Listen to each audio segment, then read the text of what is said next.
주목하고자 하는 것은 9절에 아직이란 단어입니다. 너희가 너희 하나님 여호와가 주시는 안식과 기업에 아직은 이르지 못하였거니와.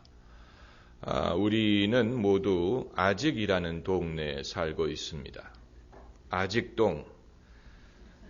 우리가 우리 인생에 바라는 것을 아직은 이루지 못했습니다. 여러분도 그렇게 생각하실 것입니다. 아직은 자식을 키워야 될 일이 많이 남아있고, 또 아마 여러분 중에는 아직도 자식을 교육시키기 위해서 아직은 돈을 벌어야 되는 분들이 계실 것입니다. 또 그것뿐만이 아니지요. 교회도 아직은 할 일이 많고 아직 우리가 이루지 못한 일들이 많이 있습니다. 영적으로도 그렇습니다. 주님이 우리를 변화시키시고 또 우리를 인도하여 주시는 것을 믿지만 아직은 그 목적지에 도달하지 못했습니다. 여러분도 그렇고 저도 그렇습니다. 언제 도착할 것이냐? 그건 주님만이 아십니다. 그래서 우리는 우리 인생의 대부분을 아직이라는 동네에서 살다가 죽을 것입니다. 그렇기 때문에 우리의 입장은 여호수아보다는 모세에 가깝습니다. 여호수아는 하나님이 약속하신 땅에 들어가서 그것을 얻은 사람이고, 모세는 일평생 거기에 들어가기 위하여 애쓴 사람인데, 우리의 삶은 여호수아보다는 모세에 가깝다는 것입니다. 우리 부모님의 세대가 모세와 같았을지라도 자식이 반드시 여호수아가 된다면 얼마나 좋겠습니까마는, 그러나 사람이 그리스도인으로서 인간으로 배워야 하는 것은 부모의 경험과 부모의 이 지식에서부터 시작하는 것이 아니고 우리가 다시 시작하는 것이기 때문에, 그렇기 때문에 모세의 부모를 두었더라도 자식이 여호수아가 되는 건 아니고 본인이 처음부터 배워야 되는 것들이 얼마나 많은지 몰라요. 신앙도 그렇고 인생도 그렇고 거의 대부분을 부모님, 조상, 아담 이후부터 모든 사람들이 배운 것을 우리가 그것을 저절로 물려받는 게 아니고 우리가 다시 배워야 합니다. 다시 모든 것이 다 그렇습니다. 그런데 아직이라는 동네가 그렇게 살기 나쁜 동네만은 아니에요. 아직 동네가 이게 아직의 살기이기 때문에 우리가 동기를 얻고 인생의 목표의식을 갖고 용기를 갖고 노력을 하게 되고 또 헌신을 하게 되고 희생을 하게 되고 뭔가 보람 있는 일을 바라게 되는 것입니다. 만약에 그게 아니고 이미 일하는 동네에 들어가게 되면 그때부터는 무엇을 위하여 살겠습니까? 인생은 그런 식으로 포맷이 되어 있지가 않아요. 인생은 뭔가를 열심히 쫓아가고 바라고 수고하는 데에 익숙하지 이미 그것을 얻은 다음에는 어떻게 해야 되는지를 모릅니다. 그렇기 때문에 은퇴하신 분들이 제2의 직업을 찾는 이유가 그것입니다. 은퇴하고 나면 사실 은퇴라는 것은 안식의 땅, 가나안 땅에 들어가는 것과 비슷한 것입니다. 이미 자기의 할 일을 마쳤다는 얘기인데 저도 은퇴하는 날을 가끔 그리워할 때가 있습니다. 왜냐하면 그 말은 제 할 일을 마쳤다는 것이 되기 때문에 은퇴를 내가 무난히 하게 되면 그것만으로도 감사할 수 있을 것이다. 이렇게 생각을 합니다. 여러분이 목회가 얼마나 어려운지를 몰라서 지금 그러시는 겁니다. 목회자로서 무난하게 은퇴를 할 수만 있어도 대단한 것입니다. 70세까지 병들지 않고 도중에 그만두지 않고 무난하게 이 목회의 은퇴를 할 수 있는 것만 해도 대단한데, 그러나 그건 인간적인 제도상의 은퇴고 인생의 은퇴는 별개의 문제입니다.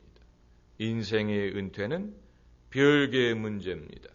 그래서 은퇴한 분들이 다시 제2의 직업을 갖고 그러는 것을 보면 아직이란 동네가 살기가 좋다는 얘기입니다. 아직 그때 거기 살던 그때가 그립습니다. 왜냐하면 임의에 들어가게 되면 할 수 있는 일이 별로 없어요. 뭐 골프를 치고 손주들하고 놀고 여행하고 다니고. 그러나 사실 우리는 여행이나 하라고 태어난 건 아니지요. 하나님이 우리에게 주시는 재능이든 열정이든 믿음은 뭔가를 이루기 위한 것이고, 마치 내 아버지의 깃발처럼 이오지마 섬의 꼭대기에 깃발을 꽂는 것을 영광으로 생각하고 그것을 하기 위하여 그 고지를 올라가는 심정으로 사람은 아직이라는 동네에 살고 있을 때가 사실은 행복한 것입니다. 영적으로도 마찬가지예요. 사도 바울은 디모데서를 보면은 내가 내 믿음을 지키고 내 선한 싸움을 싸우고 달려갈 길을 마쳤다라고 고백을 했고, 예수님도 십자가상에서 다 이루었도다라고 선포하셨지만, 과연 우리가 우리의 인생을 끝내는 날에 우리도 같은 말을 할 수 있게 될지 그건 아무도 모르는 것입니다. 과연 나도 내 인생을 마치는 날 사도 바울처럼 내가 이 달려갈 길을 마치고 선한 싸움을 싸우고 내 믿음을 지키고 이제 나를 위하여 면류관이 예비되었다라고 말할 수 있게 될지, 아니면 그날에 가서 주님 조금만 더 기회를 주십시오, 조금만 더 시간을 주시면 제가 미처 이루지 못한 것을 하겠습니다 라고 하게 될지 그건 아무도 모르는 것입니다. 히스기야 왕처럼 될 수도 있는 것입니다. 히스기야 왕처럼 자기 인생의 막다른 골목에 도달했을 때 뭔가 준비가 되지 않고 시간이 필요하다는 것을 깨닫게 되고, 그래서 그가 생명을 구차하게 애원했다기보다는 시간이 더 필요하다는 사실을 알게 된 것입니다. 시간이 더 필요하다는 사실. 과연 무엇을 이루기 위한 시간인지는 본인과 하나님만이 알지만, 그가 구했더니 하나님이 15년이라는 시간을 더해 주셨는데, 사실 그저 더 오래 살자, 더 많이 살자, 이게 목적이라면 15년으로도 부족하지요. 50년을 더 살아도 부족합니다. 그런 식으로 생각하면 100살을 살아도 부족하다고 느끼는 것이 인간입니다. 그러나 시간을 뭔가 하나님의 역사를 이룰 수 있는 기회라고 본다면 하루가 귀할 수도 있는 것입니다. 하루가 귀할 수도 있는 것입니다. 이스라엘이 아말렉과 싸울 때 아말렉을 물리치기 위해서 필요했던 시간이 하루였어요. 아침부터 해질 때까지 하루 동안에 아말렉을 물리칠 수 있었지요. 그러니까 이 하나님의 역사를 이루기 위하여 우리에게 필요한 시간이라는 것은 이건 절대적일 수도 있고 상대적일 수도 있고, 역사적으로 봤을 때는 예수님이 오신 후 2000년이 지났지만 아직도 하나님이 뜻하시는 것이 이루어지지 않았기 때문에 예수님은 아직 재림하지 않는 것입니다. 그러나 인간으로 봤을 때는 1000년을 걸려도 배우지 못할 것을 사람이 하루에 배울 수도 있고 또 하루에 하나님의 역사가 다 드러날 수도 있습니다. 아마도 구약에 살았던 모세든 엘리야든 또 다윗이든 아브라함이든 이런 인물들이 오순절날 성령 받는 경험을 해봤다면 소원이 없었을 것입니다. 왜냐하면 그들은 성령이 사람에게 그렇게 임하는 것을 경험한 적이 없기 때문에 들어본 적도 없어. 그렇기 때문에 구약 시대에 살았던 믿음의 사람들은 이 신약 시대에 성취되기 시작하는 하나님의 역사에 대하여 자기들도 한 번만 경험을 할 수 있다면 바랄 것이 없었을 수도 있습니다. 성령이 사람 속에 거한다는 것은 구약 시대에는 상상도 못했을 것이고, 그리고 그뿐만이 아니고 예수님을 직접 뵙고 예수님의 말씀을 듣고 천국에 대한 교훈을 배울 수 있는 것도 구약에 살았던 사람들이 하루만 예수님을 뵐 수 있었다면 모든 것을 다 주어도 아깝지 않았을 그럴 사람들도 있을 것입니다. 오죽하면 예수님이 변화산상에 오르셨을 때 모세와 엘리야가 왔겠습니까?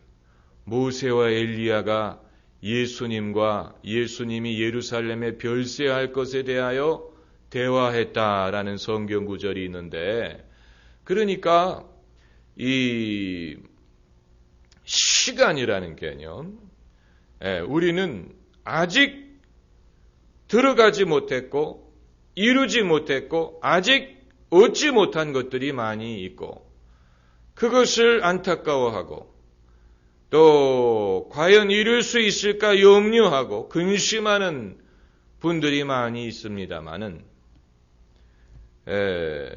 그래서 오늘 본문 말씀에 하나님이 이들에게 아주 평이하게 말씀하시는 것이 이것입니다. 너희가 너희 하나님 여호와가 주시는 안식과 기업에, 안식과 기업, 이 가나안 땅을 두 가지 용어로 설명했는데, 하나는 안식, 또 하나는 기업. 가나안 땅이 이스라엘 백성에게는 안식이요, Sabbath, rest. 음악에도 쉼표가 있는데 이스라엘 사람들에게 안식이라고 말했어요. 안식. 이건 이제 종말론적인 개념입니다. 이스라엘 사람이 그렇다고 가나안 땅에 들어가 가지고 아무 일도 안 하고 그때부터 낮잠만 자느냐? 오히려 성경을 읽어보면 더 바빠졌는데, 더 할 일이 많고 시험도 많고 적이 숫자도 많고 강하고, 그런데 하나님은 그걸 안식이라고 부르셨거든요. 이것은 종말론적인 개념이고 가나안 땅을 천국에 비교하는 것입니다. 그리고 기업이라고 불렀습니다. 하나님 여호와가 주시는 안식과 기업에 아직은 이르지 못하였거니와, 하나님이 하시는 말씀입니다. 여러분, 하나님의 말씀은 과장과 허풍이 없습니다. 그 사실을 아세요? 과장과 허풍이 있는 것은 인간입니다. 인간은 허풍 떨기를 좋아합니다. 신앙에 대해서도 그렇고 또 자신의 업적에 대해서도 그렇고, 사람은 과장하기 좋아하고 자랑하기 좋아하고 이미 이루었다는 식으로 말하기를 좋아하지만, 하나님의 말씀에는 과장도 없고 허풍도 없고 인간보다도 현실적으로 말씀하십니다. 성경 말씀이 사람의 생각보다도 더 현실적입니다. 얼마나 현실적이냐면 사람이 받아들일 수 없을 정도로 현실적입니다. 그래서 예컨대 내 안에 선한 것이 없다. 이 성경 말씀입니다. 그러나 우리는 그런 식으로 생각하고 싶지 않지요. 인간 속에 선한 것이 없다라고 생각하고 싶지 않고 뭔가는 선한 것이 있다고 생각하고 싶고 그런 식으로 생각하려고 하지 성경처럼 아주 냉정하게 준엄하게 인간을 판단하려고 하지 않습니다. 하나님은 너희가 선악을 아는 열매를 먹는 날에는 정령 죽으리라 이렇게 말씀하시지만 사람은 죽지 아니하리라 라는 마귀의 말에 더 동조하려는 그런 경향이 있습니다. 왜냐하면 그게 더 듣기가 좋고 또 받아들이기가 좋고 정령 죽으리라 그건 전혀 애누리가 없는 전혀 어떤 협상의 여지가 없는 하나님의 절대적인 말씀이지만 사람은 자꾸만 협상을 하려고 합니다. 뭔가 흥정을 하려고 한다는 것입니다. 먹어도 죽지 않을 수 있는 길 이런 식으로 사람은 자꾸만 흥정을 하려고 하고 뭔가 하나님의 말씀과도 흥정을 하려고 하지만 거기에서 비극이 시작된 것입니다. 주님의 말씀은 이 흥정의 여지가 없어요. 흥정의 여지가 없습니다. 그래서 하나님의 말씀에는 거품이 없습니다. 하나님의 말씀에는 거품이 없습니다. 누가 거품을 만드느냐? 사람이 거품을 만듭니다. 사람은 뭐든지 이 확대하고 과대 광고하고 또 이 근거 없는 이 낙천주의라든가 근거 없는 어떤 이게 인간입니다. 그래서 이 예를 찾아보면 인간은 당장이라도 완벽한 사회에 도달할 것처럼 말을 합니다. 인간은. 그래서 공산주의가 붕괴한 다음에 후쿠야마라는 사람이 역사의 종말이라는 책을 썼습니다. 후쿠야마는 미국에 있는 교수입니다. 그가 공산주의가 붕괴한 다음에 역사의 종말이라는 책을 썼습니다. 그 책은 무슨 신앙적인 종말을 얘기하는 게 아니고 그의 주장은 이제 인류가 개발할 수 있는 최고의 시스템에 도달했다는 주장입니다. 인간이 개발할 수 있는 최고의 정치 제도, 여기에 도달했다는 의미에서 역사의 종말이라는 표현을 썼습니다. 공산주의가 무너졌기 때문에 이제 이 자유시장 경제, 이 민주주의는 인간이 개발할 수 있는 최고의 시스템이다. 이런 주장을 했는데 20년이 못 돼서 자본주의가 붕괴하는 것을 보면서 아마 후쿠야마는 자신의 이론을 수정하느라고 바쁠 것입니다. 그러니까 사람은 당장이라도 완벽한 그런 사회를 만들 것이라고 생각을 하는 경향이 있어요. 모든 사람이 그래. 모든 사람이 그래. 콜럼버스는 자기가 신대륙을 발견하면 종말이 올 거라고 생각했어요. 왜냐하면 성경 말씀에 이 천국 복음이 땅끝까지 증거되고 그리고 종말이 오리라고 했기 때문에 콜럼버스는 자기가 발견한 땅이 땅끝이라고 생각하고 이제 종말이 온다고 생각했어요. 그러나 종말은 아직 오지 않았죠. 또 공산주의도 이제 종말이 오고 유토피아가 이루어질 거라고 생각을 했지만 그들도 틀렸고, 이처럼 사람은 뭔가 자기가 성공적인 것을 발견했다, 뭔가 새로운 것을 발견했다 그러면 당장이라도 완벽한 그런 상황에 도달할 것처럼 호들갑을 떨지만, 그러나 예수님은 종말에 대해서 말씀하실 때 뭐라고 말씀하셨냐면, 그날과 그 시는 아무도 모른다 이렇게 말씀하셨습니다. 그 말은 그 날과 시를 알 만큼 가깝지 않다는 얘기입니다. 이 그날과 그 시가, 이 종말의 때가 멀면 그 날과 그 시를 안다는 것은 별로 의미가 없죠. 멀기 때문에, 요원하기 때문에. 그러니까 하나님이 아직이란 말씀을 쓰실 때는 다 이유가 있는 것입니다. 너희는 아직 거기에 도달하지 않았다.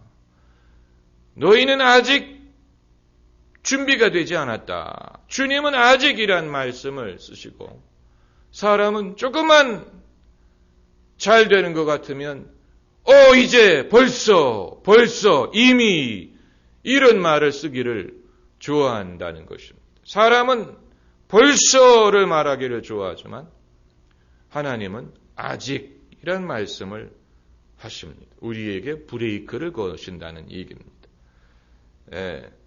교회도 마찬가지예요. 교회도 2000년의 경험과 2000년의 실험을 우리가 갖고 있지요. 그래서 최고의 목회 기술을 개발했다라고 주장하는 그런 교회들도 간혹가다 있습니다. 물론 그런 식으로 말은 하지는 않지만 자기들의 목회 노하우를 사람들에게 수출하고 선전하는 것을 보면 그걸 알 수 있습니다. 최고의 교회를 우리가 개발했다. 최선의 목회 방법을 우리가 개발했다. 이렇게 생각을 하고 자랑스럽게 생각하고 그것을 모든 사람이 배워가기를 바라는 그런 교회들이 세상에는 있습니다. 심지어 거기에 돈을 차지하는 교회도 있습니다. 어느 교회인지 말씀은 안 드리지만 미국의 시카고 근교에 있는 어느 교회는 그 교회의 모든 목회 자료를 돈을 받고 팝니다. 설교도 그렇고 또 교회에서 하는 연극, 대본도 그렇고 이런 것을 또 교회 학교 프로그램도 그렇고 아예 지적 재산권을 걸어가지고 돈을 받고 그걸 팝니다. 그리고 본인들이 어떤 정상에 도달했다 이런 식으로 생각을 하고 그럽니다마는 그들도 최근에 자기네들의 방법이 최선의 방법이라고 생각하고 이것이 목회와 교회의 최선의 방법이라고 생각을 했는데 열매를 보니까 다른 방법과 별로 다르지 않다라는 결론에 도달했습니다. 다시 말하면 그런 상황에서 신앙생활하는 교인들의 신앙 상태와 삶을 보니까 다른 교인들과 다르지가 않다는 것입니다. 그래서 그들이 도달한 결론은 우리의 방법이 잘못됐다. 다시 말하면 이미에 도달한 줄 알았는데 알고 보니까 아직이었어요. 그러니까 섰다고 생각하는 사람은 넘어질 것을 조심해야 됩니다. 모든 사람은 자기가 아무리 많이 무엇을 얻고 배우고 이루었다고 하더라도 그것이 신앙이든 세상적인 것이든 간에 아직 도달하지 못했다고 생각을 하면서 살아야 됩니다. 나는 아직 거기에 가지 못했다. 거기에 가기 위해서 내가 애를 쓰지만 아직은 도달하지 못했다. 그게 겸손한 것입니다.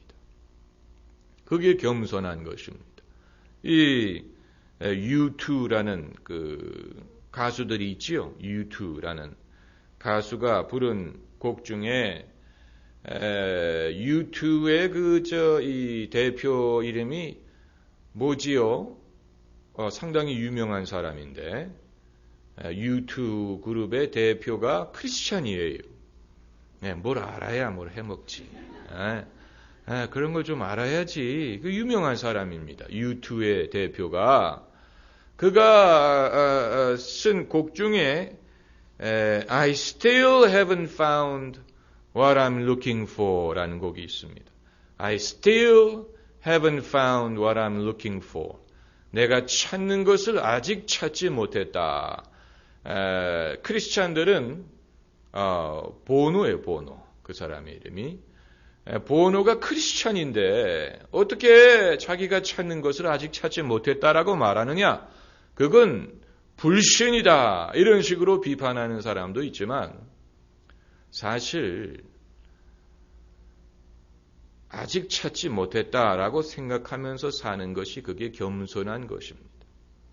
그게 겸손한 것입니다. 그리스도인이지만 우리가 아직 천국에 들어가지 못한 이상은 우리가 부분적으로 알고 부분적으로 예언하고 또 아직 넘어지고 또 실수하고 실수할 가능성이 여전히 남아있는 상황에서 나는 다 알고 이미 다 이루었다라고 생각하는 사람은 그 사람은 뭘 모르는 것입니다. 적어도 우리가 천국에 들어가고 면류관을 쓸 때까지는 아직 내가 찾는 것을 다 찾지 못했다. 이런 마음으로 사는 것이 옳아요. 아직은 내가 다 이루지 못한 건 물론이고 아직 배우지 못한 건 물론이고 내가 안다고 생각하는 것조차도 아직은 완벽하지 않다. 이런 마음으로 사는 것이 그것이 바른 것입니다. 할렐루야. 그게 바른 것입니다. 아직은 내가 갈 길이 멀고 이 야곱처럼 야곱이 베델에서 하나님을 만나지 않습니까? 이것은 베델 이 야곱의 인생에 있어서 가장 그 중요한 전환점이 되는 순간이었습니다. 그것은 야곱이 자기 아버지에게 축복을 받는 것보다도 더 귀중한 경험입니다. 왜냐하면 아버지가 해주는 축복은 사람이 하는 축복이지만 베델에서는 하나님이 그를 축복하시는 것을 경험하고 하나님이 친히 그를 만나주시고 그에게 하나님이 직접 약속하시는 것을 경험했기 때문에 야곱에게 있어서 베델의 경험은 인생의 전환점과 같은 순간이 아주 귀중한 그런 순간이 그래서 그 지역의 이름이 베델이 된 것입니다. 베델이란 말은 하나님의 집이란 뜻입니다. 그런데 야곱이 그 경험을 했을 때 그는 아직 이룬 것도 하나도 없고 가진 것도 하나도 없고 가정도 이루지 못했고 소유도 없고 또 나그네의 입장에 있었습니다. 그러니까 그는 가진 것 이룬 것이 하나도 없는 상황에서 하나님이 마치 온 세상을 소유하는 것보다도 더 귀중한 약속을 그에게 주셨다는 것입니다. 이게 바로 신앙이에요. 신앙은 언제 가장 순수하고 가장 강력하고 살아있고 신앙이 언제 가장 기쁘고 또 능력이 있느냐. 우리가 무엇을 이룬다음이 아니고 아직 눈으로 봤을 때는 아무것도 이룬 것도 없고 가진 것도 없고 또 내일 먹을 양식까지도 보장받을 수 없는 그런 상황에서 그런 상황에서 우리가 하나님의 말씀을 듣고 믿고 거기서 용기를 얻고 또 거기에서 하나님을 예배하고 감사하고 그게 여러분 신앙입니다. 할렐루야. 그게 신앙. 그게 신앙. 야곱의 인생을 야곱의 인생이 야곱의 인생 되게 한 것은 바로 그 베델의 하나님의 약속이에요. 그래서 오늘 본문 말씀을 한 번만 더 읽어보면 너희가 너희 하나님 여호와의 주시는 안식과 기업에 아직은 이루지 못하였거니와 이것이 만약에 기약이 없는 그런 어떤 목표를 말하는 거라면 허무할 수 있습니다. 착각이라고 볼 수도 있습니다. 어떤 기약이 없는 것을 가지고 사람이 그것을 향해서 정치 없이 가고 있는 것이라면 허무할 수 있지요. 그러나 그런 게 아니고 하나님이 주시는 안식과 기업에 대한 것입니다. 하나님이 주시는 것입니다. 이건 기약 없는 것이 아니고 이건 확실한 보장이 있는 것입니다. 그런데 확실한 보장이 있는 하나님의 약속도 아직 우리가 얻지 못한 상황이 있어요. 아직은 이루지 못했어요. 그것이 이루어지는 날이 올 것을 우리는 믿습니다. 할렐루야. 이루어지는 날이 올 것입니다. 그걸 믿는 게 믿음이지요. 다만 그것이 이루어지기 전까지 대다수의 나날은 아직 이루어지지 않는 상황에서 그것을 바라보면서 한 길로 달려가야 된다는 것을 말하고 있는 것입니다. 할렐루야. 기도하십시다.